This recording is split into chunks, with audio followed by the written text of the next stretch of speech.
ಆತ್ಮೀಯ ಬಂಧುಗಳೇ, ಶ್ರೀಮದ್ ಭಗವದ್ಗೀತೆ ತತ್ವ ವಿವೇಚನಿ ಟೀಕಾ ಅಧ್ಯಾಯ 2 ಸಾಂಖ್ಯಯೋಗ. ಇದರಿಂದ ಇವತ್ತು 64ನೇ ಶ್ಲೋಕವನ್ನ ತಿಳ್ಕೊಳ್ಳೋಣ. ರಾಗದ್ವೇಷ ವಿಯುಕ್ತೈಸ್ತು ವಿಷಯಾನಿಂದ್ರಿಯೈಶ್ಚರನ್ ಆತ್ಮವಶೈರ್ವಿಧೇಯಾತ್ಮ ಪ್ರಸಾದಮಧಿಗಚ್ಚತಿ. ಅನುವಾದ: ಆದರೆ ಅಂತಃಕರಣವನ್ನು ತನ್ನ ಅಧೀನವಾಗಿ ಮಾಡಿಕೊಂಡಿರುವ ಸಾಧಕನು ತನ್ನ ವಶದಲ್ಲಿ ಮಾಡಿಕೊಂಡಿರುವ ರಾಗದ್ವೇಷರಹಿತವಾದ ಇಂದ್ರಿಯಗಳ ಮೂಲಕ ವಿಷಯಗಳಲ್ಲಿ ವಿಚರಿಸುತ್ತಾ ಅಂತಃಕರಣದ ಪ್ರಸನ್ನತೆಯನ್ನು ಪಡೆಯುತ್ತಾನೆ. ಇದು ಶ್ಲೋಕ ಮತ್ತು ಅದರ ಅನುವಾದ. ಈಗ ಇದನ್ನು ಅರ್ಥ ಮಾಡ್ಕೊಳ್ಳೋದಕ್ಕೆ ಪ್ರಯತ್ನ ಮಾಡೋಣ. ಹೋದ ಭಾಗದಲ್ಲಿ ನಾವು ತಿಳ್ಕೊಂಡ್ವೇನು, ಮನಸ್ಸಿನ ಸಹಿತ ಇಂದ್ರಿಯಗಳನ್ನು ವಶದಲ್ಲಿ ಇಟ್ಕೊಳ್ಳದೇ ಇರುವಂತಹ ಮನುಷ್ಯ ಹೇಗೆ ಪತನವನ್ನು ಹೊಂದುತ್ತಾನೆ ಅನ್ನೋದ್ರ ಬಗ್ಗೆ ನಾವು ತಿಳ್ಕೊಂಡ್ವಿ ಅಲ್ವಾ. ಅವನು ಕಾಮನೆಯನ್ನು ಇಟ್ಕೊಂಡಿರ್ತಾನೆ, ಆ ಕಾಮನೆ ಪೂರ್ತಿ ಆಗದೆ ಇದ್ದಾಗ ಅವನಿಗೆ ಕೋಪ ಬರುತ್ತೆ ಅಲ್ವಾ. ಇದನ್ನೆಲ್ಲ ನಾವು ವಿವರವಾಗಿ ತಿಳ್ಕೊಂಡ್ವಿ.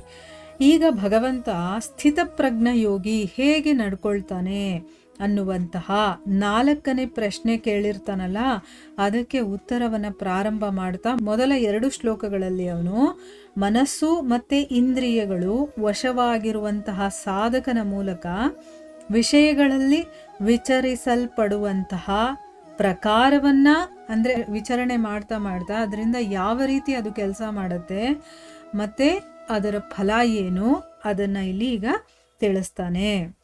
ಇಲ್ಲಿ ಆದರೆ ಅಂತಂದ್ರೆ ಅರ್ಥ ಏನು, ಯಾರು ಇಂದ್ರಿಯಗಳನ್ನ ಕಂಟ್ರೋಲ್ ಮಾಡಿರಲ್ವೋ ಅವನ ಬಗ್ಗೆ ಹೇಳ್ದ ಅಲ್ವಾ.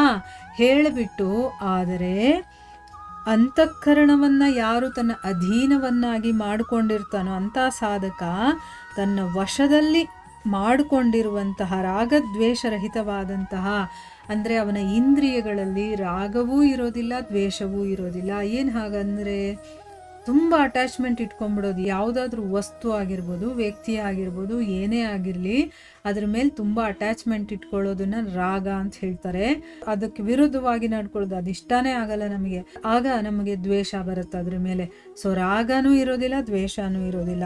ಅಂಥ ಇಂದ್ರಿಯಗಳ ಮೂಲಕ ಅವನು ವಿಷಯಗಳಲ್ಲಿ ವಿಚರಿಸ್ತಾ, ಅಂತಂದರೆ ಈಗ ನಾವು ನೋಡುವಂಥ ಎಲ್ಲ ರೀತಿಯ ವಿಷಯಗಳಿರುತ್ತಲ್ಲ, ವಿಷಯಗಳು ಅಂತಂದರೆ ವಸ್ತುಗಳು ಅಥವಾ ಈ ಇಂದ್ರಿಯಗಳಿಗೆ ಬೇಕಾಗಿರುವಂಥ ಊಟ ಅಂತ ಹೇಳ್ಬೋದು. ಅದರಲ್ಲಿ ರಾಗದ್ವೇಷ ಇಲ್ಲದೆ ಅವನೇನಾದರೂ ಆ ವಿಷಯಗಳಲ್ಲಿ ವಿಚಾರಣೆ ಮಾಡಿದಾಗ ಅವನು ಅಂತಃಕರಣದ ಪ್ರಸನ್ನತೆಯನ್ನು ಪಡಿತಾನೆ. ಇಷ್ಟೇ ಇರೋದು ಇದಕ್ಕೆ ಅರ್ಥ. ಯಾರು ಇಂದ್ರಿಯಗಳನ್ನು ನಿಗ್ರಹ ಮಾಡಿರೋದಿಲ್ವೋ ಅವನು ವಿಷಯಗಳಲ್ಲಿ ವಿಚಾರಣೆ ಮಾಡಿದಾಗ ಅವನ ಇಂದ್ರಿಯಗಳು ರಾಗದ್ವೇಷಕ್ಕೆ ಒಳಗಾಗಿರುತ್ತಲ್ವಾ. ಸೊ ಅವನಿಗೆ ಅದಕ್ಕೆ ಸುಖನೂ ಸಿಗುತ್ತೆ, ದುಃಖನೂ ಇರುತ್ತೆ, ನೋವು ನಲಿವು ಎಲ್ಲವನ್ನ ಅನುಭವಿಸ್ಬೇಕಾಗುತ್ತೆ.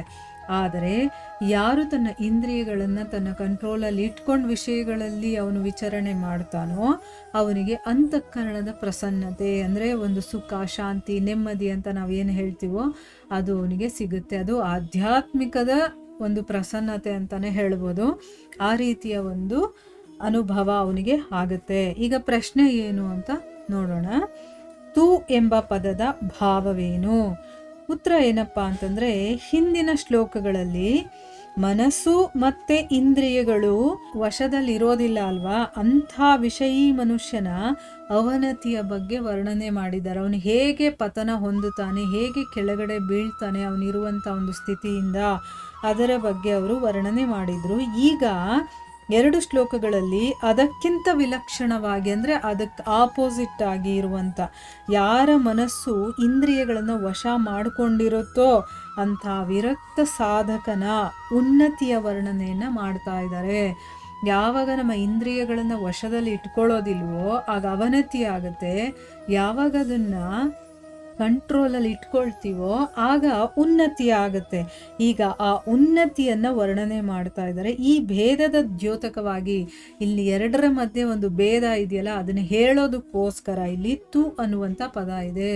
ಅಂದರೆ ಈಗ ನಾವು ಯಾರನ್ನಾದರೂ ಕಂಪ್ಯಾರಿಸನ್ ಮಾಡಿ ಹೇಳಬೇಕಾದ್ರೆ ಇವನಲ್ಲಿ ಎಲ್ಲ ಬರೀ ಕೆಟ್ಟ ಗುಣ ಇದೆ ಅಂತ ಹೇಳಿಬಿಟ್ಟು, ಆದರೆ ಇವನಲ್ಲಿ ಇನ್ನೊಬ್ಬನನ್ನು ತೋರಿಸ್ಬಿಟ್ಟು ಇವನಲ್ಲಿ ಎಲ್ಲ ಒಳ್ಳೆ ಗುಣಗಳೇ ಇದೆ ಅಂತ ಹೇಳ್ತೀವಲ್ವಾ, ಆ ರೀತಿ ಇಲ್ಲಿ ಕಂಪ್ಯಾರಿಸನ್ ಮಾಡಿ ಹೇಳ್ತಾ ಇದ್ದಾರೆ, ಯಾರ ಇಂದ್ರಿಯಗಳು ಕಂಟ್ರೋಲಲ್ಲಿ ಇರೋದಿಲ್ವೋ ಅವರು ಈ ರೀತಿ ಪತನ ಹೊಂದುತ್ತಾರೆ ಅಂತ ಫುಲ್ ಎಕ್ಸ್ಪ್ಲೈನ್ ಮಾಡಿದ್ನಲ್ಲ. ಆದರೆ ಅಂತಂದ್ಬಿಟ್ಟು ಇಲ್ಲಿ ಈಗ ಇಂದ್ರಿಯಗಳ ವಶದಲ್ಲಿ ಇಟ್ಕೊಂಡು ವಿಷಯಗಳಲ್ಲಿ ಅವನು ವಿಚರಣೆ ಮಾಡ್ತಾನಲ್ಲ, ಅವನು ಹೇಗಿರ್ತಾನೆ, ಅವನ ಅಂತಃಕರಣ ತುಂಬ ಶುದ್ಧವಾಗಿರುತ್ತಲ್ಲ. ಆಮೇಲೆ ಅವನು ಉನ್ನತಿಯನ್ನು ಪಡಿತಾನೆ, ಅವನು ಕೆಳಗಡೆ ಇಳಿಯಲ್ಲ, ಅವನು ಒಂದು ಸ್ಟೆಪ್ ಬೈ ಸ್ಟೆಪ್ ಅವನು ಮೇಲಕ್ಕೆ ಹೋಗ್ತಾ ಇರ್ತಾನೆ.